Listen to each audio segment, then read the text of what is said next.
नमस्कार। अब हमें पढ़ना है, पहला एप्लीकेशन है बायो-सेवर्ट लॉ का।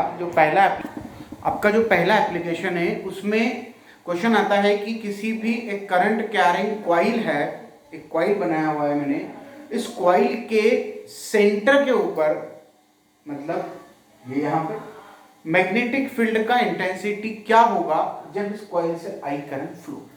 एक सर्कुलर कॉइल अपन ने ले लिया, इस कॉइल में एक से ज्यादा नंबर ऑफ टर्न्स भी हो सकते हैं।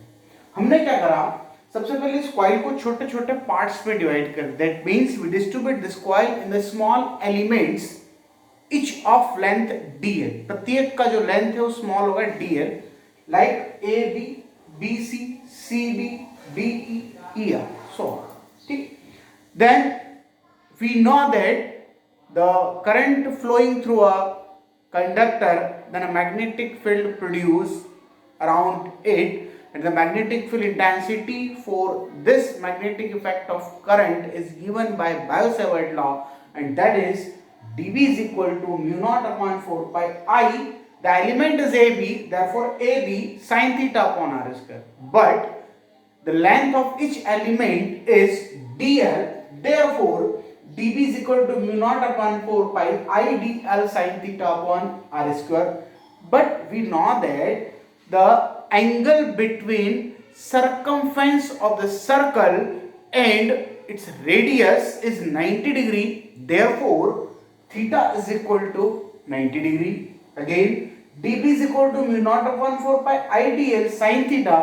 The value of theta is 90, therefore we place theta is equal to 90 and r square, but the value of sin 90 is 1, therefore next step mu naught upon 4 pi I dl upon r square.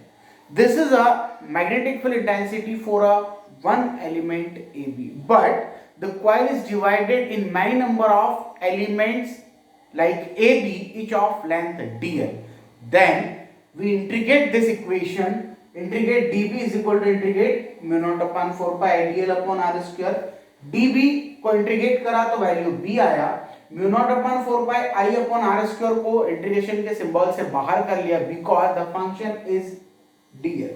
Then integration of dl, dl means small element, और ऐसे बहुत सारे elements हैं।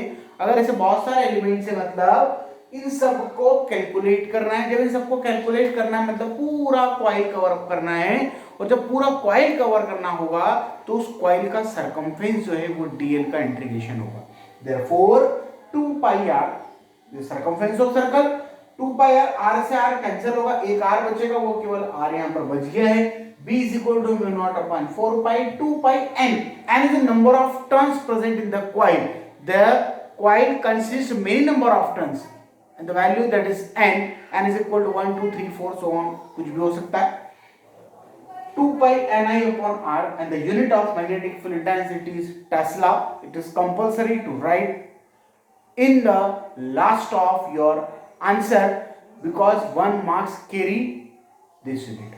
Okay, then v naught, b is directly proportional to I, b is inversely proportional to 1 by r and b is inversely proportional to n. ये इसके dependent factor, इन सब पर ये डिपेंड करेगा। इस तरीके से हमारा पहला एप्लीकेशन कंप्लीट होता है। अगला एप्लीकेशन हम आपके साथ नेक्स्ट वीडियो में शेयर करेंगे।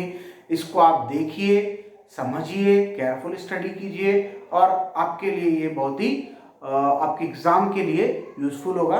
आई होप आपको ये पसंद आया होगा, इसलिए आप आगे नेक्स्ट एप्लीकेशन के लिए मेरा नेक्स्ट वीडियो जरूर देखिए। Thank you.